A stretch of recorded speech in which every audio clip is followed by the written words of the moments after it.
I've thought about this before, my kind of journey to getting into blues music, and I feel like there was a path. There's probably some footage, or hopefully there isn't some footage of the first few gigs. I'm far more in touch with and moved by simpler forms of music.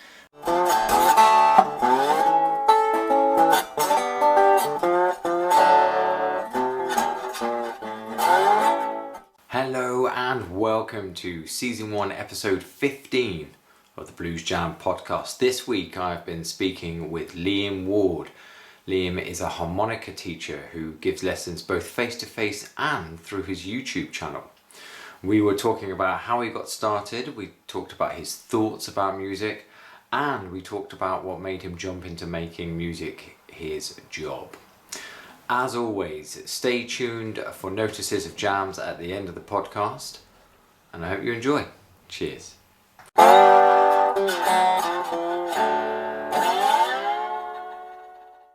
May you please introduce yourself to everyone?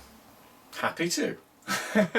My name's Liam Ward. I'm a harmonica player and teacher based in Gloucestershire. I also play lots of other silly novelty instruments with a jug band, but that's a different story. Novelty instruments. Yes, because it will be like the harmonica stuff that we want to focus on today. When did you first pick up a harmonica? I was 17, 18, and I'd grown up listening to my parents' record collection, which involved a lot of 60s stuff, but not really straight blues stuff. Right. But a lot of the folk revival stuff, and so I was hearing harmonica. Right, I was hearing Neil Young and Bob Dylan, and I was hearing blues adjacent stuff. Right, so I kind of went, I love that tone, I love that raspy sound, and that seems like a thing I could give a go at, and got one with one of those teach yourself books. Terrible, terrible harmonica, and probably a terrible book as well. But you just need something, to get you going, don't you? So, sorry, I would normally ask this straight away. How old are you? I am 35. Right. So okay. I suppose half my life I've been playing harmonica now, just about. And I'm just giving some context. So, like at 17, 18, that was around sort of 2005-ish. That sounds about right. Your maths is probably better than mine, but only yes. because you're 10 years younger than me, so I can just add on 10 years to where I was. Right? Yeah. Yeah, that makes sense. Yeah. Maybe even 2006, 7 actually. Yeah, around there-ish. Okay, so while. Oh crikey! So while everyone's listening to like pop punk and like Blink 182 and all that sort of gear, you're listening to like Bob Dylan, like you say, and Neil Young, and I like that blues adjacent. Yeah, well, I mean, the thing is, I've thought about this before, my kind of journey to getting into blues music, and I feel like there was a path starting with that sort of the American folk revival, and certainly folk and blues were both things that were achieving a revival at that point, and they were sort of dragging these old blues artists out to play the folk festivals, so it was kind of all part of a thing in America, and because my parents had those records, there was kind of that, as I say, blues adjacent thing going on. I mean, I wasn't into Blink 182, but I was into some of the pop music, and I still am. I love loads of styles of music, and I kind of take inspiration from all sorts. I love blues music, but I love lots of different types of music as well. But I was certainly listening to stuff that, my friends and sort of peers, they wouldn't have a clue what it was. To them it would have been just old music. A great example being. What, in terms of what I was listening to? Yeah. Some old stuff that nobody would have. Well, I mean, the very first blues harmonica stuff I heard, there were 2 albums. So I got some lessons dead early on. It was actually for my 18th birthday. My mum got me some lessons. There was a guy who lived round the corner in Manchester who was a harmonica player and a teacher. His name was Matt Walker. Great guy, still in touch.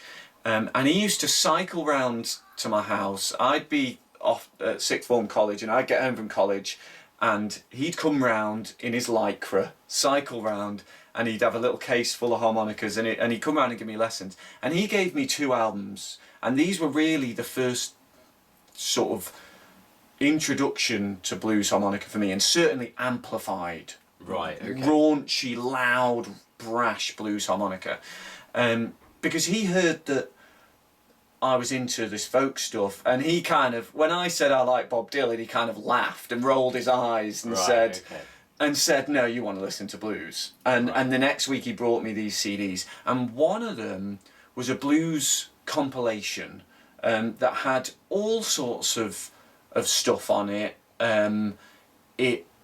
I know it definitely contained a Big Walter tune. It was Jimmy Rogers featuring Big Walter on harmonica, playing Walking by Myself, and that just blew my mind. And I'd never heard harmonica sound like that, to the point where it seems silly now, but I wasn't even sure it was harmonica, because it had such an altered tone from the unamplified, the clean harmonica sound, that it almost sounded half like a saxophone and half like a guitar, but it was a harmonica, you know? And it's still one of my favourite tracks and one of my favourite harmonica solos. And the other one was James Harmon, Extra Napkins, and again it was all amplified, dirty blues harp stuff. And it just, I just never looked back. I was like, okay, this is the stuff. You know, I still enjoy all of the folk revival stuff, but for different reasons, you know. I don't listen to Dylan for the harmonica anymore. Right, okay. Okay. That's nice. It sounds like you've got a really clear sense of when you were... Sounds like those two albums really turned you on to the sort of bluesy harmonica sound. Yeah, and I'll always be thankful to Matt for doing that, because the only album I remember that my dad had that was kind of bluesy was, there was an album I think Eric Clapton made with B.B. King, Riding with the King or something like that. And I know my dad had that, but apart from that, and that wasn't a harmonica album anyway. No, it's two guitarists. So although I'd heard blues and I'd certainly heard R&B and all of that stuff, it took those albums for me to go, whoa, this is clearly, Matt's right, this is where harmonica shines, and this is what I need to do, you know? And then it was just like, well, okay, teach me blues. Nice, okay. And that's quite an interesting age, like you were saying, if you're 18 and you're getting lessons for your 18th birthday, so that, I mean, had you shown any interest in music during your schooling and during your time at school? I had drum kit lessons at school. I was a terrible drummer, and I think it was the responsibility of keeping the rhythm, of being the metronome, of being the heart of the band. Not that I was playing with bands, although I did some snare drum and percussion stuff. My stepdad had a samba group and did Brazilian drumming workshops and stuff, so I did play with them, but I never played in a rock band or a pop band or anything on kit. But it was this idea of being metronomic, of being so steady, and for something about that, I found that I struggled with that. I really struggled with that, and I certainly think that being a soloist, you have to be able to keep time, obviously, but you're able to play and you can pull and push the time by choice. And there's also leeway for more mistakes. If you're a drummer and you're out of time, your job is to be in, you know, more than anything. There was that I then kind of gave up the drums and went, I don't think so. And then I found the harmonica, and it kind of was one of those light bulb moments. And it's a cliche, people say, you know, you don't find your instrument finds you. But it made a lot more sense to me. Right. But I'd always loved music. I'd always been moved immensely by music. I'd always felt that music was important.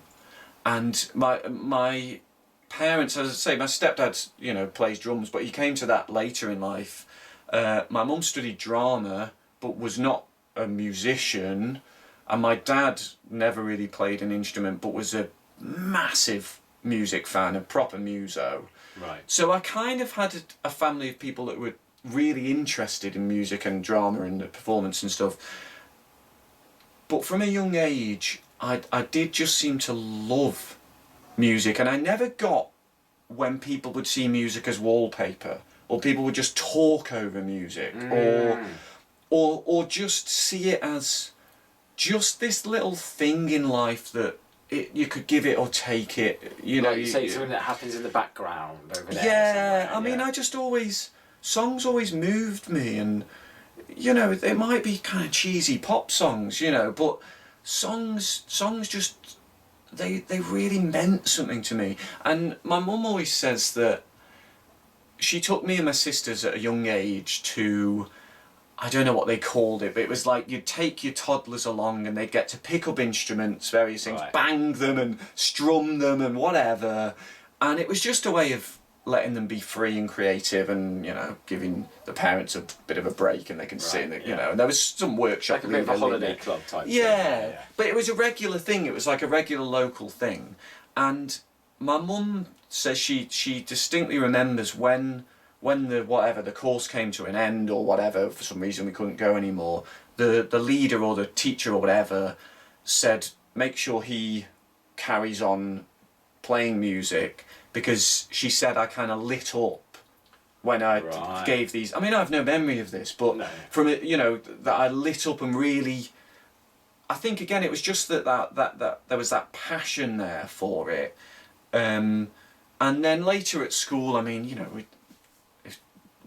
in primary school it tends to be recorded that you do. Yeah. And I got sick of the recorder and gave it up. And my teacher, I remember this, was quite upset with me because she seemed to think I had a propensity for it. And then in secondary school, sorry, I'm waffling on. No, that's the point. That's the point. and then in secondary school, we did music for a certain amount of time, and then we got the choice of carrying it on or giving it up. And I never liked the lessons. It wasn't learning an instrument as such. It was a lot of the I remember us having to study classical pieces. Right. And I remember listening to a recording of a classical piece, and you had to try and pick out what instruments were playing. And I think I got a good score on it and whatever, but then I gave up. I didn't want to carry on with music as a subject at school. And again, my teacher was upset with me because they sort of thought, well, you've got a propensity for this. I don't think, I wouldn't say I was naturally talented, and I wouldn't say I'm an outstanding musician, but I would say that I knew, and these teachers and people knew, that it was something that moved me, and something that they could see that I was into it. Yeah. So it wasn't necessarily I was really good at this stuff, but they could just tell there was something there, and they were like, well, I think they knew that music should be a form of expression for people who feel they can use it, and they wanted me to carry it on, but I just hadn't found the thing for me yet, you know. So that's interesting, because there's sort of two different points of view there. You've got one that says, or by your own admission, you know, you're not some amazing musician. No. And on the other hand, though, I'm guessing there must have been at some point after those lessons you continued playing, and at some point there was a realisation, actually, I can do this. Yeah. I can play, and there's something in this.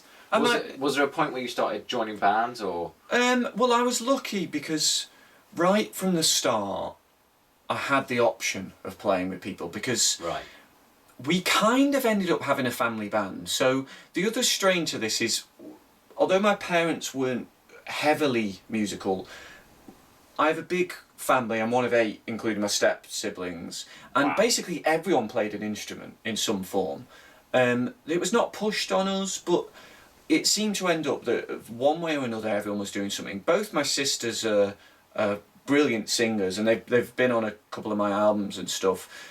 They're fantastic singers. They're properly trained. They both did drama and music at uni, and they're great singers. But then my other siblings have played various things. These days they're not doing it so much. I was the one who really kind of carried it on and made it my career, but I wasn't the most talented out of them, certainly not, but they've moved on to other things. Anyway, my stepdad had this Brazilian samba thing, and then it morphed into a Latin jazz thing, and then when I took up the harmonica, basically my stepdad went, let's start a blues band. So the band morphed into a blues, I mean, it was kind of a party function band, but based around rhythm and blues. Right. So I was kind of gigging from day one, for better or worse, you know, Wow. both for me and for my audiences. You know, I mean, it was great for me, to be honest, but I was there's probably some footage, or hopefully there isn't some footage of the first few gigs. It was probably just before everyone was getting good camera phones and stuff, so it might be that there is, you know, might have just snuck in there without it, okay. but there was probably quite a lot of terrible harmonica solos. But I was cutting my teeth and I was getting my chops. And it's a different beast and a different challenge playing with a band. So I was kind of getting the practice in my lessons and then the live practice really right from the start. And again, my teacher, Matt, he seemed to think that I was taking to it. And again, I wouldn't say I was or am a virtuoso, but I think he just saw that I could do something on the instrument, and I think he saw that I was into it, and it moved me. You know, I was like, this instrument, this crazy little instrument, makes some amazing sounds. You know, I think you know, you've mentioned quite a few times now. And I think there's something really in that idea of music moving you, or of it bringing about a feeling in you, and I quite like the way you said it's important to you, because I think. Again, I really think there's something in that. I think there's, you know, it's like you say, you can hear something, no matter what it is, whether it's blues or anything else, and if it makes you go, oh my God, I can feel that, I'm feeling every bit of that, then that's usually a good indication that, like, okay, you're either quite into music, or it's having the impact on you that it was kind of designed to have. You know, there's some bits of Pink Floyd songs that just make me go, oh my gosh, let's just crank that right up. And there's definitely something about the blues with it being so orientated around the so-called feeling of sadness or melancholy, or you know, and that idea of, does it actually bring that about in you when you're listening to it? And performing it. And also, blues music is based around simple harmony, and there's something deeply human about that type of music, and any type of folk music that is created by normal everyday people, and can be played by normal everyday people. And there's something, I mean, you can go on, you know, for a long time and talk about this for a long time, but there's something magical about music, and about, if you take a specific aspect of music like harmony, the harmonic series is a naturally occurring series where each note has overtones that are part of that, and the closer the overtones are to the natural note, the louder they are, and the more you can hear them, and the more we perceive them as harmonizing, as opposed to being discordant or kind of clashing. Now that's a naturally occurring thing. So when we hear harmonies, they're pleasing.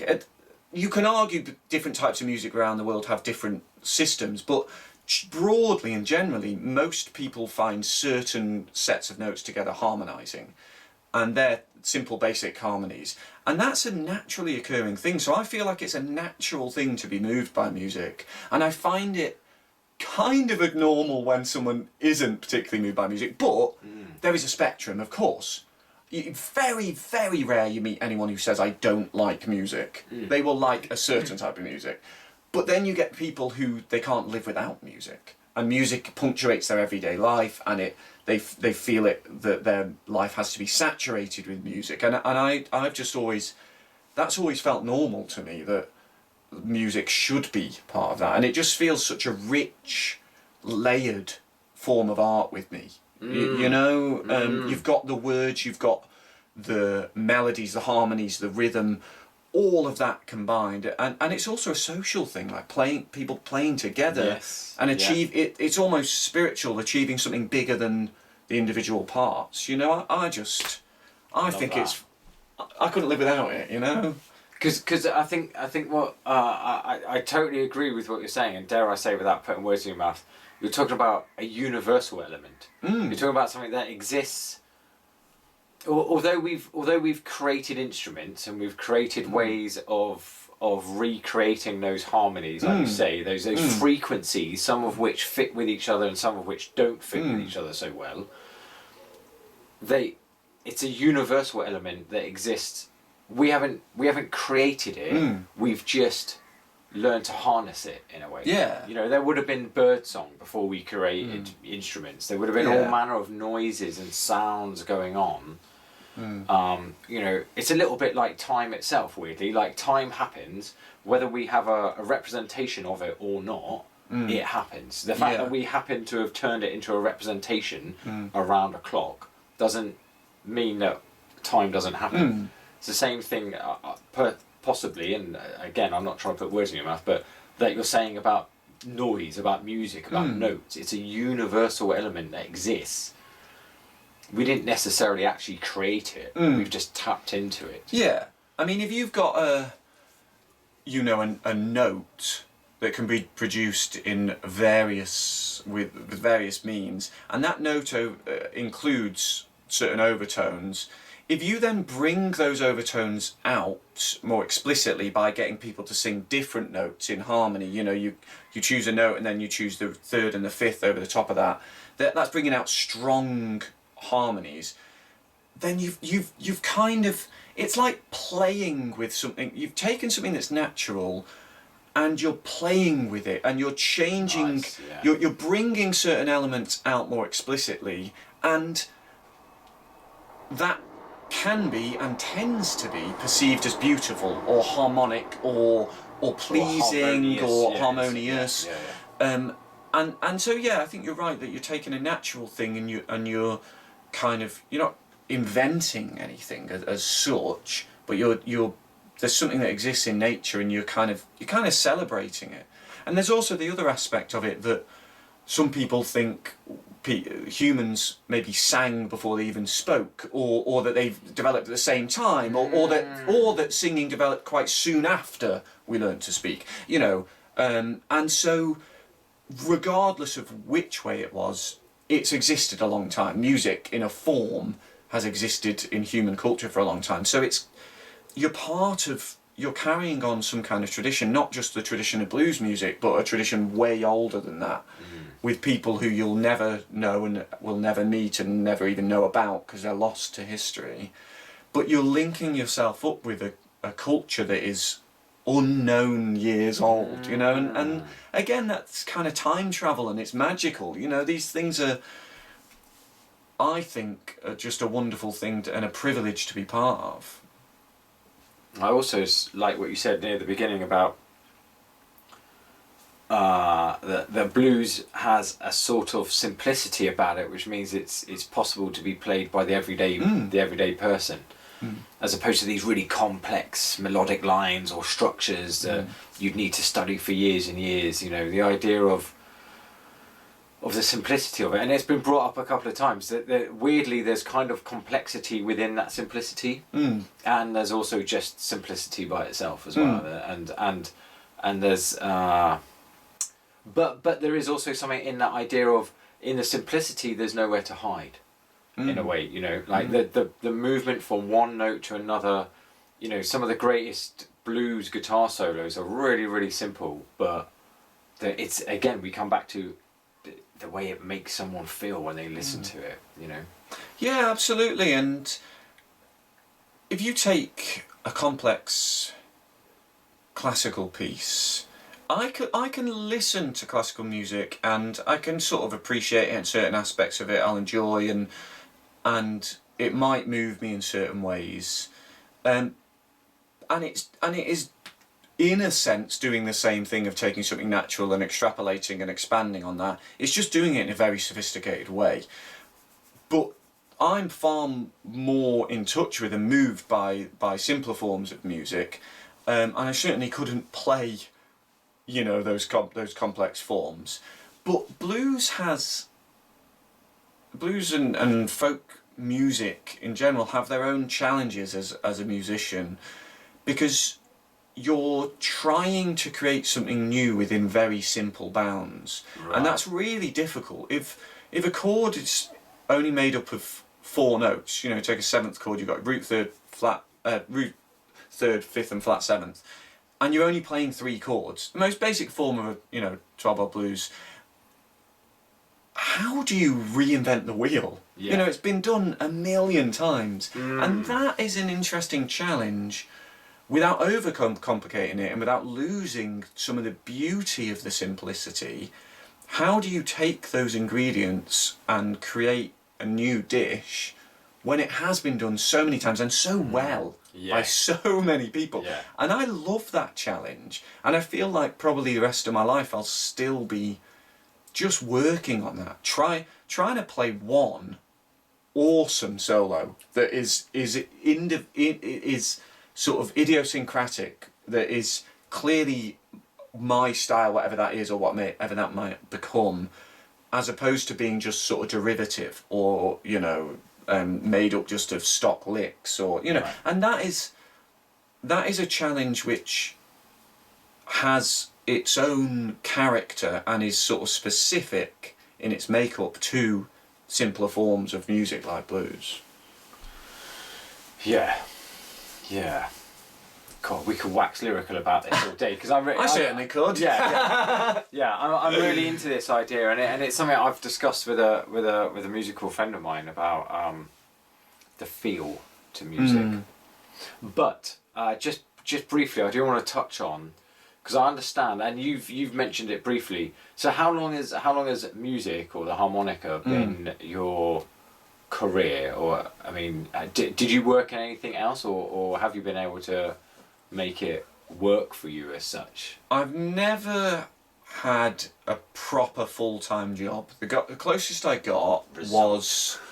So not long after I started playing harmonica, I went off to uni and I studied philosophy, but I basically just played the harmonica for 3 years. So it was a great musical education. I didn't go to a lot of lectures, but I did go to a lot of gigs and jams and played. It was kind of the start of my gigging life. And I also, very early on, became a teacher in the loosest sense, because I went off to uni, and bear in mind I've only been playing or having lessons for a few months. There's a guy on my corridor in halls at uni who's also just taken up the harmonica, but he's a bit behind me. Right. So I started teaching him. Okay. So right from the start I was teaching, and that helped my playing and it helped my understanding of the instrument, but it also started me off thinking maybe I could teach. I got some lessons with a couple of other people, over the coming years at that point. But basically when I left uni, the closest I ever got to getting a job was I worked as a carer in a care home, but it was a 0 hours contract, so I didn't have any set hours per week. So I usually did 2 or 3 shifts a week, and they were 12-hour shifts, or long shifts. But I'd be gigging and teaching around that, and practicing a lot, and learning and trying to figure out what to do. I also applied for and got a place on a postgraduate teaching course to become a primary school teacher. Right. And it was a month or 2 before that started, and I met my now wife, and she could just tell. Again, it's weird, I've never articulated it like this before, but it's kind of like throughout my life there've been people who've seen in me that I need or want a certain thing and have said, this is the thing. Music related. You need to be playing music. This is what you want to do. And my now wife said, why don't you string music? But it took her, and then I thought, she's a keeper.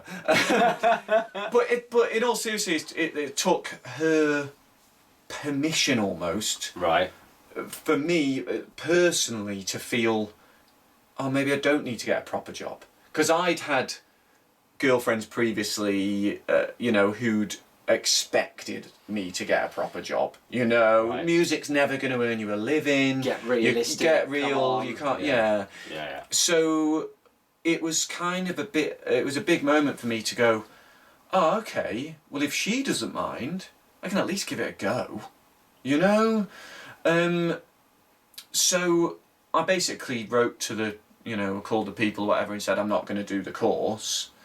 And that was that. And then just went, okay, how am I going to survive? But there were also kind of compounding factors that my missus, she was about to start a medical degree, a postgraduate medical degree. So she was going to be a student for 4 years. And Wow. Okay. that was going to be in Swansea. So we lived in Manchester at the time. So she and therefore me, in the end, I mean, we hadn't been together that long, but I decided to give it a go. We're going to move. And that meant quitting the one job I did have at the care home, Right. moving to Swansea, and trying to help us live off my musician's income. Wow. Because she was a student. So she wasn't earning anything. So it was like in at the deep end in a way. Right. Yeah, like a baptism of fire. Yeah, Right and off, so I kind of went as broad as I could. Right. I went as broad as I could and said, how many different ways can I possibly make a living from this thing? And again, I'd only been playing 3 or 4 years, and it was my only instrument, Right. So I had this stupid little instrument, that I was learning, and I was thinking, well, I've got to try and make a living. And certainly it was slow, but I think something that helped me was I've always been organised. I've always been kind of someone who'll make lists and tick those lists off and make sure they happen, and if I promise I'll get out of bed in the morning, I will, even if I don't want to, and if I say I'll be there, I will be there. And so I think that helped, because it meant that I started having these little management meetings with myself, each month, and I'd say, what are my aims for the month and for the year and long term, and kind of tick them off. And I didn't always meet the targets, but it meant that I could track what I was doing, and it meant that I could work towards a point where, I'm never going to be rich, but work towards a point where I could survive, just off the music, basically. Nice. So when did you and what was the impulse to start the harmonica school, or the specific, because correct me if I'm wrong, you have like you now have like a branded school that you sort of I've got a teaching site which has a school, and people can pay a subscription or they can buy individual lessons, and I have a YouTube channel which is kind of a shop window for that, and I do bits of other social media, but none of the other sort of social stuff has particularly taken off. Facebook's great for me for keeping in touch with other musicians, and I still use Facebook a lot, but basically it started as one of the strands of things when I first decided full-time music. One of the strands was I had seen, and you mentioned the timeline, so you were talking sort of mid to late noughties, do they call it, 2000s. People were just starting to put stuff on YouTube, harmonica lessons on YouTube. So there was Adam Gusso, there was Christelle Berton, and there was Ronnie Shellist, and I didn't discover Ronnie till later, even though he was actually doing it from the start. But Adam Gusso and Christelle Berton, I started seeing their videos coming up on YouTube, this new thing, the YouTube, and it was like, people are putting these videos up and they're really useful, and they know stuff and they're sharing it. Because some of us are old enough to remember when it was a new thing. Well, exactly, yeah. Have you heard of this thing? And when And when we were optimistic enough to believe that the internet could be somewhere where we could share all these resources, and it would be amazing, and we could all learn from each other. Yeah, instead of dividing and fighting. So there were, and there still are, lots of people using the internet for good means, and they were my introduction to the YouTube teaching thing. But basically I thought, well, why don't I share what I've learned so far? And I kind of took the approach, just as I had at uni with teaching the guy on my corridor, that you only have to be one lesson ahead of your students. And I've since heard from lots of people, and very, very good musicians and good teachers, that they encourage their students to take on a student who is less experienced, and that as long as you are open and honest and generous, you know, you don't have to be a virtuoso to teach. And so I basically started just putting videos up of stuff that I'd learned, basic stuff, and a lot of them are still up there and they're terrible, but it's mainly just me going but they you know, people watched them, And you've got to start somewhere. And yes, yeah, but people watched them, and so I carried on, you know, making them, and some of them got quite a lot of views, and I just kept going. I just kept putting one up each week, and again, because I'm organised and I'll keep to something. If I set myself a task, I'll do it. So I just, quite machine-like and regimented, I just kept doing it. But it was fun for me. Right. I've always enjoyed sharing stuff with people and telling people about my passions, and you know, I then started being connected with people halfway around the world, and that's one of the amazing things about technology and the internet. And so, of the various things I was trying, that was one of the things that just kept going. And then later on it developed into, I started making lessons on specific songs.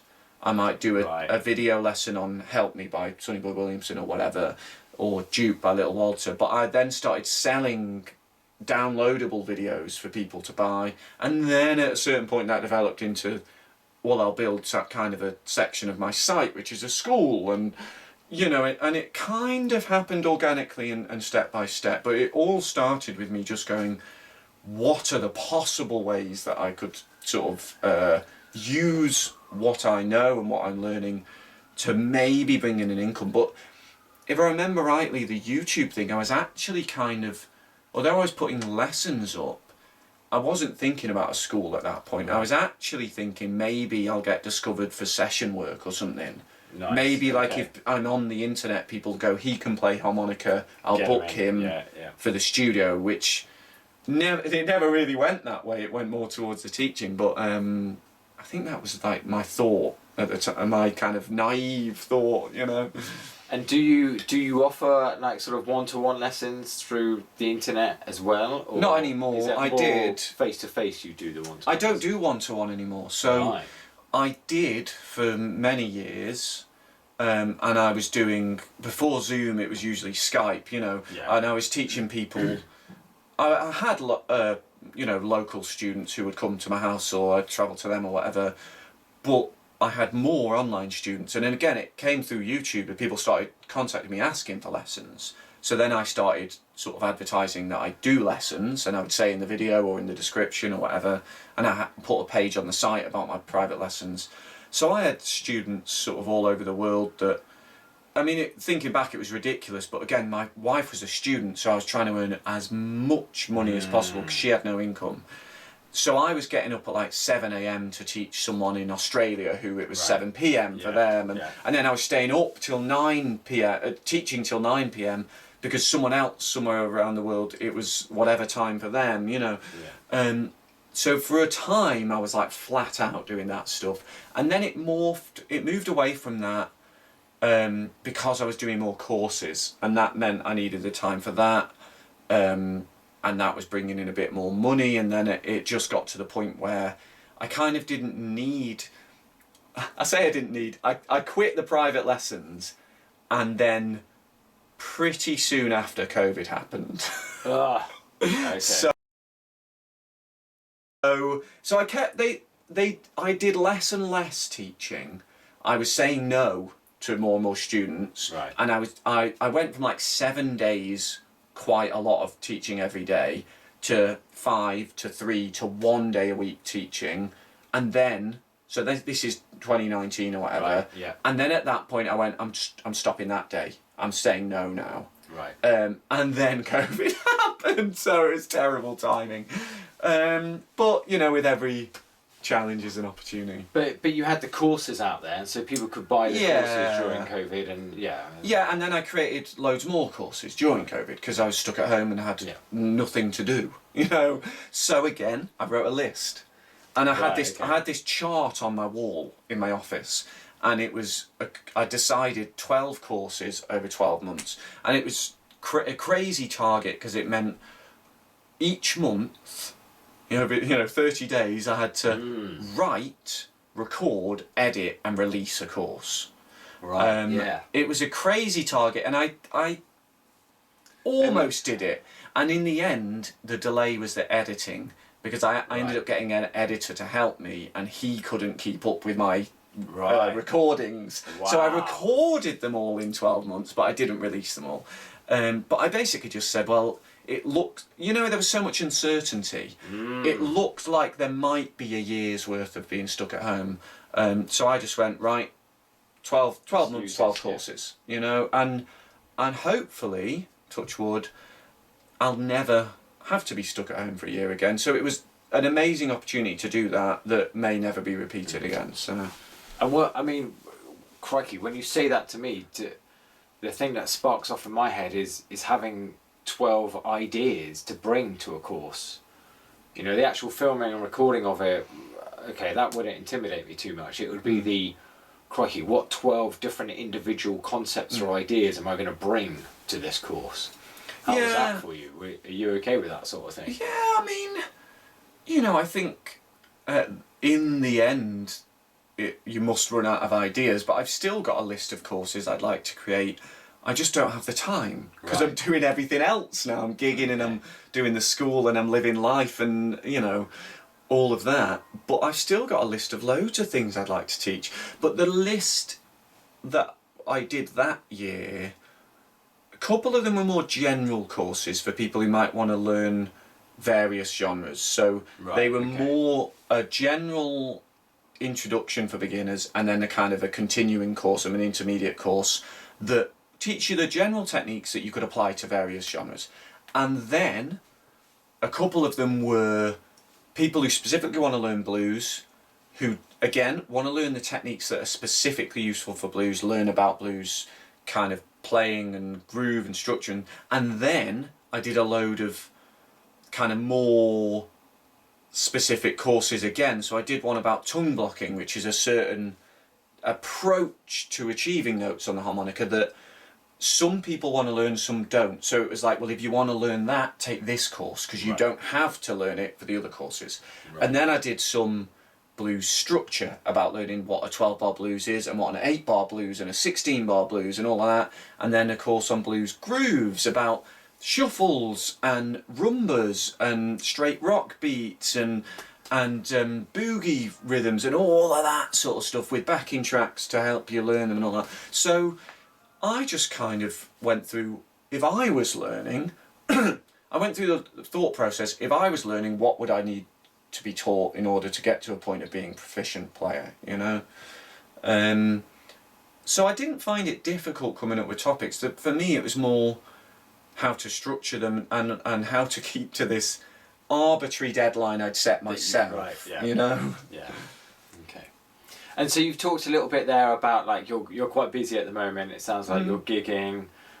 We have to be conscious at the moment because you've got a call, reference some session work maybe. Oh yeah. It's 20 past, just so you know.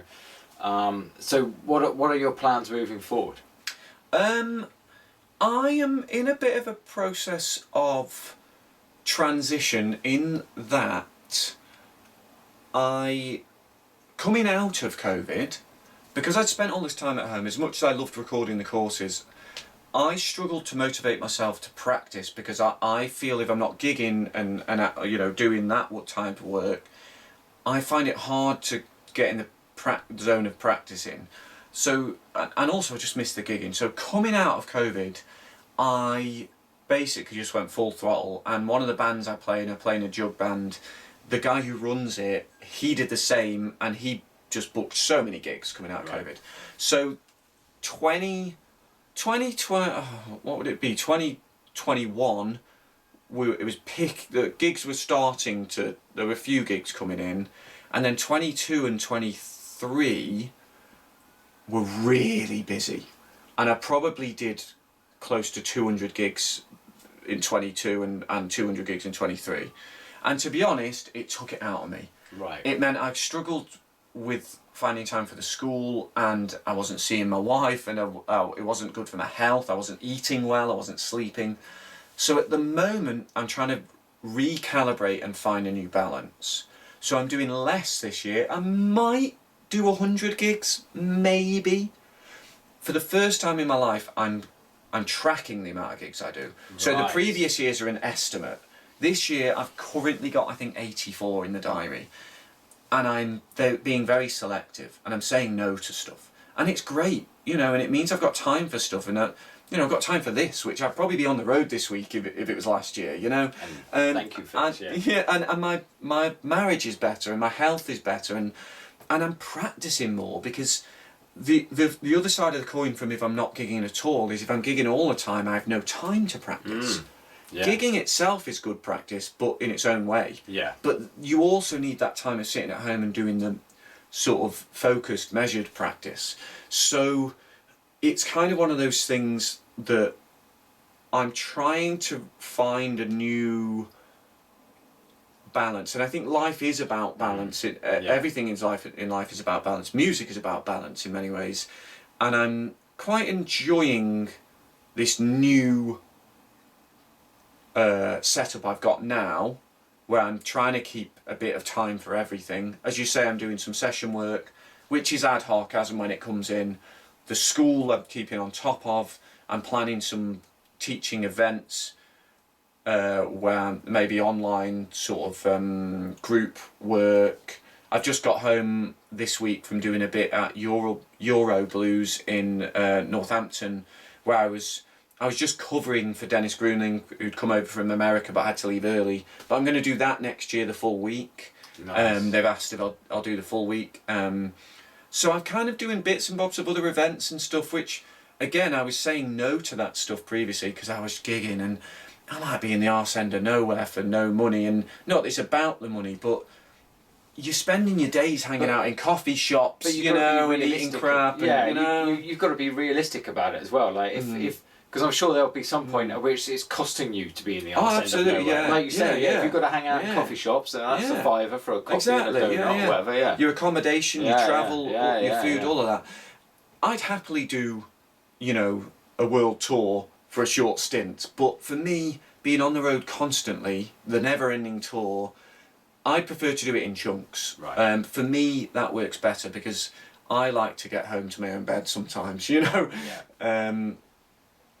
By the way, I'm assuming you'll be able to edit this. Well, don't say anything you don't want to say. No, sure, no. But I was just going to say, I can. The session thing is with someone I know well, and I'm sure they won't mind if I put off a bit more if you need the time, or we could just wrap up. I think we're getting close to wrapping up. Yeah, okay, cool. Good. That's We're cool. Good. Yeah, That's fine. yeah, no, it's good. Great. Good. It's not like a stranger who I need to impress, you know. So, but yeah, it seems like we're getting towards a natural conclusion. Yeah. Because I mean, there's. I mean, just to wrap up, it would appear that the school is doing very well. I spoke with Lisa, which is going to come out. It will be out by the time this comes out. She spoke very highly of what she's learned by coming and seeing you. I bribe her. Right, good. And it worked. Well, and the proof was in the pudding. She played amazingly well at the Gloucester Rhythm and Blues Festival. Yeah, Lisa, I'm dead proud of Lisa. I've not been her only teacher, and one of the great things she does is she will seek out as many tutors as possible, and that is an amazing thing to do, because if you've got the time and the energy and the sort of motivation, you can learn different things from different people, but everyone's teaching will be slightly different and they complement each other. But she is a member of my school, amongst other things, and I'm dead proud that she's finally playing live, because for her that was a step to get over, because she's released a lot of videos and a lot of people have watched the videos, and she told me she got recognised the other day at a festival for the first time, so there you go, she's fame at last. It's happening. It's happening already. Yeah, but a big step for her and a barrier was she'd never played live in front of people in public, and so you were there the other night at the Gloucester Blues Jam at the festival, and she did a great job, and we were talking before we went live that for me, playing, a lot of it is about trying to stay measured and stay sensible and not overdo things, and blues isn't about being a virtuoso, it's about being tasteful and nice phrasing and groove and rhythm. I used to play with a guy, Ron Savory, in I live in South Wales, and he was a great player, did quite a lot of kind of John Martin style stuff. I'm a big fan of John Martin, and he had a lovely guitar style and singing style that was very sort of John Martin-esque. And he used to say, it's not about ability, it's about suitability. Nice. And I've heard various phrases along those lines, so I can't claim that I came up with that one, but that idea that, you know, another simple way of saying it, which, you know, our friend Mark Cole, who was again at Gloucester, he says serve the song a lot, and that's another one. And blues is very much a genre where you should serve the song. And I'm getting off track, but anyway, my point was that Lisa did really well because she served the song. Her rhythm was great, and she's broken the duck now. She can go and do it. Fantastic. Go out into the world and do it. And I must confess, my understanding wasn't complete until Wednesday night because I heard you play, and Sarah, another mutual friend of ours, she was walking past, and I stopped her and went, he's all right, isn't he? He's quite tasty, isn't he? And she was like, yeah, do you not know who that is? I was like, well, no, but he's quite tasty, isn't he? And she was like, that's Liam who plays with Mark. I was like, oh, right, okay, right, okay, that makes sense now. Okay, right. So it was good to hear you playing. There was really oh yeah, well, there's really something going on there. I actually wasn't going to play. I was kind of there. I wanted to be there because, as you know, it was an album launch for Damon T, who I didn't get to know too well, but you know, I wanted to be there to support Mark and support Damon, and the album launch. I thought they all played really well at really on it. I mean, they're guys I've met previously and good guys, and obviously I play with Mark Cole, but I wanted to be there to support Lisa, more than anything. And she said, will you get up? Will you and Mark get up with me? I said, yeah, okay, I'll sing something, whatever. And she went, yeah, but will you play as well? And I went, oh, okay. So I actually wasn't intending to play. I was looking forward to a night off because I'd been busy that week, and I had 3 gigs the next day at Birmingham Jazz Festival, and I was leaving the house at sort of 8, 9 a.m. or something to get there, or early, I can't remember. So I was going to have a night off, but I ended up getting dragged. But that's what Lisa needed or wanted. Did you happen to have your harmonicas with you? Well, I brought them because I thought there's a chance I might have to. Come on. They're always in the car. They're always about yeah, I mean, there were some good friends of mine, harmonica players there, and Sarah's great and was a great example for Lisa as well, because Sarah will just get up and smash it, and she's got no fear, or seemingly has no fear. And Sarah was at Euro Blues Week as well, and she got up there and played there several times, and she's a great example to people who might be a bit scared of getting up. And the thing is, most of these jams are full of friendly, approachable, encouraging people, and no one's there to put you down. That's certainly been my experience. I turn up barely knowing what I'm doing, and everyone's really friendly, and everyone's like, okay, do you know about this, and do you know about that, and really friendly, helpful tips, wow, that's a really useful bit of information, thank you, that's just really helped my playing immediately. It was amazing at Euro Blues, because again there were quite a lot of jam sessions, and I felt like there were lots of harp players there, including some really good ones, and I thought, well, I had in my car, again my car's always full of gear, I had all my jug band stuff in the car, and that included a washboard, a jug, a saw, because I do a bit of musical saw, bones and spoons, and the bones especially I've been really getting into. I'm no good at them, but I'm trying to salvage something of my rhythmic abilities. Having been a failed drummer, I thought maybe I can do bones. Anyway, there was this guy there, Dan, I can't remember, it was Dan Wilkins or something, never met him before, unassuming, quiet guy. They usually are. But yeah, fantastic washboard and bones player. Nice. And for me, especially he was just as good on the washboard, but the bones were especially inspiring because I've got dead into them recently. So for me, it was like I was sitting next to him, just like, wow, because he had that and I said to him, are you a drummer? And he said, yeah, sort of.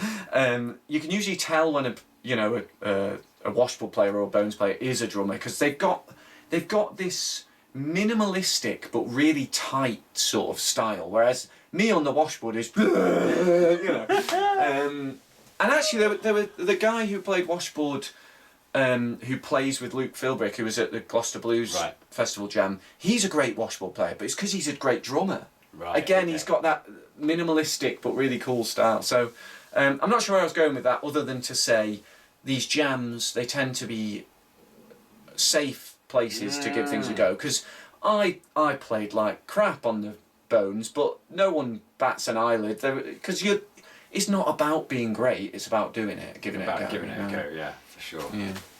So, for anyone who's interested, where can they check out your stuff right now? If you search, is it still available? Is it you've still got courses that are available? Yeah, the courses are all out there. So, in terms of the teaching side of things, it's learntheharmonica.com, and then it's URL. That does what it says on the tin, and then that's on YouTube and there's bits on social media and stuff.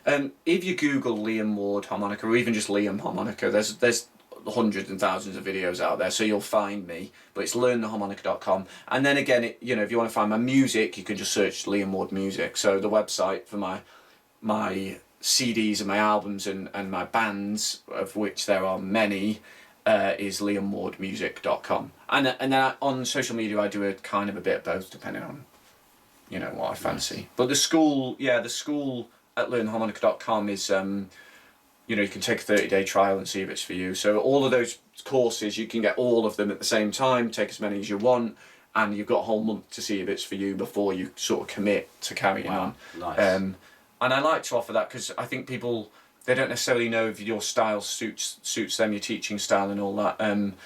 I think, of course, there is a question of quality when it comes to education, but I think it's all, again, it's kind of suitability. Yeah, nice. So give it a go.